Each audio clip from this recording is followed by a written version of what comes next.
likes to this videos? If we make 5,000 likes to this video, we will upload more patriotic news. Thank you. Governor Jerry Brown just got very bad news about his gas tax hike straight from the Republicans. We've discussed how wild Democrats are in California. Their widespread spending and the radical plan will assuredly decimate the once awesome state. Be that as it may, all's not lost. It appears there are more than a couple of Republicans who are battling to save their home. Via Free Beacon, California Republicans opposed to the latest gas tax increase said they have gathered more than enough signatures to launch a recall effort against Assemblyman Josh Newman, a recently elected Democrat whose surprising win gave his party a supermajority that could pass tax increases without single GOP vote. Carl DeMaio, a conservative San Diego talk radio host who is leading the recall effort, said Republicans opposed to the latest gas tax hike. Newman submitted 84,988 signatures for the recall effort on Tuesday, nearly 20,000 more than the 63,592 the law requires.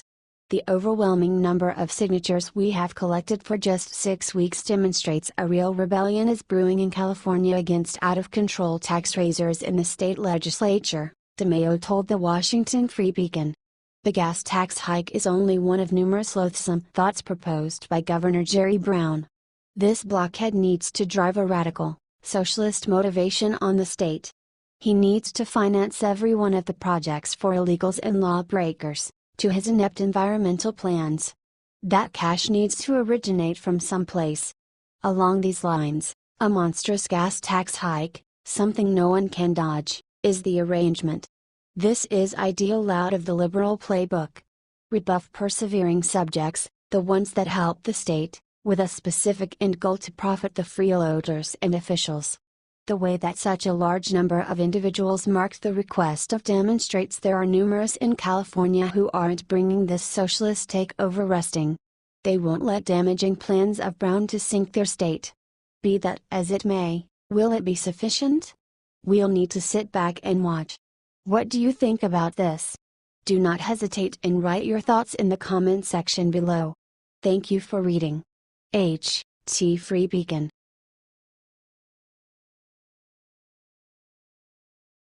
Here's the reason why the Senate added $45 billion to the healthcare bill. In spite of the fact that we dislike it, we can't stay away forever to a period when the legislature wasn't destroying our healthcare. Whatever we can trust is that they pass laws that repeal unpleasant Obamacare and help address the gigantic expenses of health coverage. However, it appears we have far to go, particularly as they propose another costly extra. Via IJR, aside from the broader concern about the Senate health care bill, such as Medicaid cuts, one of the more specific issues that gets raised up consistently is that it does not deal adequately with the growing crisis of opiate abuse and addiction. The new changes earmark a minimum $45 billion more towards the opioid crisis, but critics argue that this does not work if opioid addicts lose their coverage in the first place. Grants, which would be how much of the money would be distributed, would largely go to 12-step recovery programs. Access to regular medical treatment, cognitive behavioral therapy, and drugs that treat opiate addiction would not be helped by such grants. This sort of concern features the issue with government-included health care. I question many individuals like the possibility of their tax dollars going to help individuals who abuse drugs. A large portion of us wants sick individuals to get the help they require. However, sedate addicts expedited this themselves. While they require help, does it request $45 billion from citizens? It's a tight spot. One of numerous, when you attempt to utilize tax dollars to pay for something as colossal as health care. A few of us would rather have the administration and such spending altogether. Yet, that won't occur at any point in the near future. What do you think about this? Do not hesitate and write your thoughts in the comment section below. Thank you for reading. H.T.I.J.R.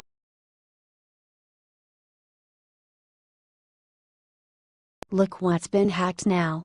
This is more dangerous than the DNC email server. You'll be speechless. Libs in the media have been so fixated on the Trump worked with Russian hackers to win the election hypothesis, they've missed one of the greatest risks to the United States ever. Furthermore, it's occurring directly in front of them. Certainty is, while Russian hackers didn't work with Trump to win the decision, they attacked a few key government servers over the previous year. They're great at it, and they can cause upwards of a huge number of dollars of harm to a couple of terrible keystrokes, in the event that they access something delicate. Hackers are peerless. Make a note of that. So it ought to likely stress the mainstream media more when something more perilous than the DNC's treasonous messages is hacked. Something like, say, a nuclear power plant. Via Conservative Tribune, the computer system in at least one U.S. nuclear power plant was compromised by a cyber attack.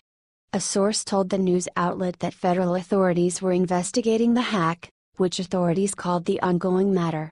While no suspected culprit has been named, investigators are looking at the possibility that a foreign government was behind it. I'll leave you to envision the numerous ghastly and tragic situations that a hacked control plant could convey to U.S. soil. Fortunately, there's a splendid side. From what experts can tell, just a minor piece of the plant's systems were hacked. Along these lines, no urgent systems. Just the money-related systems. That is the uplifting news. The awful news? Read the last line again. Detected over recent months. So, this wasn't a one-time thing? This occurred again and again, finished a time of months? Regardless, you didn't see it?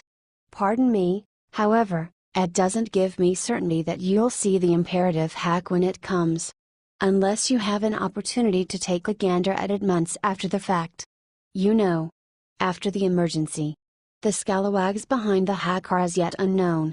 Be that as it may, dislike there's a deficiency of furious, savvy individuals who might readily take control of a nuclear power plant, on the off chance that they approached. Russia, China, North Korea, absolutely ISIS. It's a snatch sack of perilous U.S. foes. Furthermore, there's a decent possibility that one of them has been attempting to access a nuclear power plant. What do you think about this? Do not hesitate and write your thoughts in the comment section below. Thank you for reading. T. Conservative.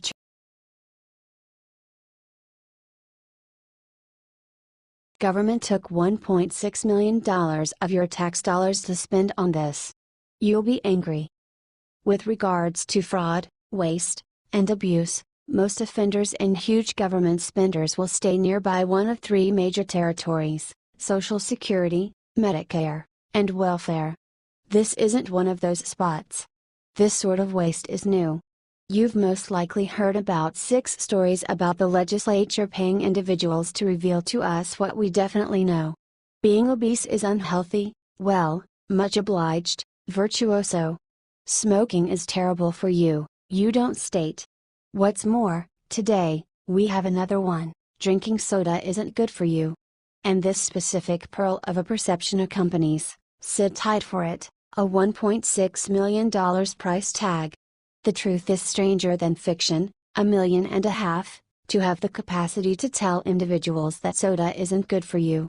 Via the Daily Caller, the National Institute of Health, NIH, awarded Augusta University physiologist Ruth Harris $1.6 million to study the health effects of soft drinks on people. The 4-year grant will be used to determine why sugar sucrose is more potent, or cause weight gain faster, when poured in the form of a soda than when it is eaten as solid food. So, it's fair, we're not so much discovering that soda is bad for you, we're just trying to determine how bad. Interesting question, I guess. But I cannot see the answer worth $1.6 million. Or, on the other hand, any place near $1.6 million. Also, it's difficult to see exactly where every one of these costs is originating from. Physiologist Ruth Harris will use lab rats for the study, feeding them sugar water and measuring their body's response. Harris' research focuses on the hormone leptin, which helps control body composition. Possibly. Perhaps the rats are truly costly? Maybe we're having them transported in from Mars. The most amazing piece of this entire study is found in the caller's last section. The $1.6 million grant will cover 4 years of research, at the end of which Harris will have to finish her research on the project or reapply for more funding. Things being what they are, you're stating this could cost more than $1.6 million. Dear God. See, we should make this simple: soda is terrible for you. Try not to drink excessively of it. Problem solved, right? What do you think about this? Do not hesitate and write your thoughts in the comment section below. Thank you for reading. The Daily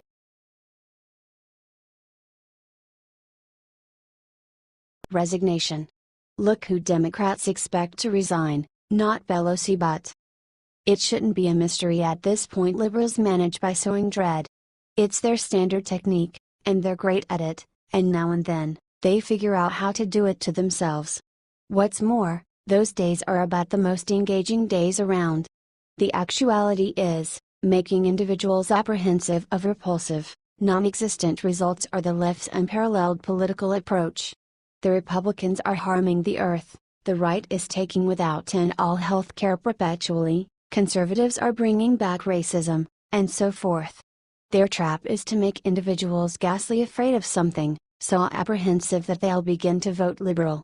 So it's more than satisfying to see a gathering of liberals ghastly afraid of what the future may bring in the event that one of their most loved government representatives resigns. Since the aggregate left all believe that Supreme Court Justice Anthony Kennedy would step down for good. What's more, basically every liberal in America shouted as one. Daily Caller journalist Tam Barathi has gone along a few lib tweets about Kennedy's retirement. Also, well, amazing. Via Daily Caller, rumors are swirling that the Supreme Court Justice Anthony Kennedy may announce his retirement Monday, and the liberals are afraid of the possibility of a conservative-leaning court. Liberals are fearing-mongering that basic human rights may be at stake if President Trump has the opportunity to replace Kennedy with a more conservative justice. More or less, liberals are probably the most intrigue-inclined individuals on the planet. The victims being trotted out before we contain a portion of the benchmarks the left has used to frighten American opportunities, but at the same time, there are considerably darker proposals, or, rather, recommendations that would basically be entertaining, if not for the way that liberals really trust them. Yes, that is right. On the off chance that Justice Anthony Kennedy resigns, Brown v. Board of Education will be overturned, and will come back to segregated schools. That is the thing that the left considers. I figure all that lying and fear-mongering at long last broke the collective liberal brain. Additionally, you incorrectly spelled Obergefell. Kopf much? I assume this would be the point to remind conservatives not to trust the standard liberal untruths. Be that as it may, if the falsehoods are this terrible, there's very little more to state. Kennedy could conceivably resign. However, it's protected to state that American liberals are presently past soundness. What do you think about this? Do not hesitate and write your thoughts in the comment section below. Thank you for reading. The Daily Caller.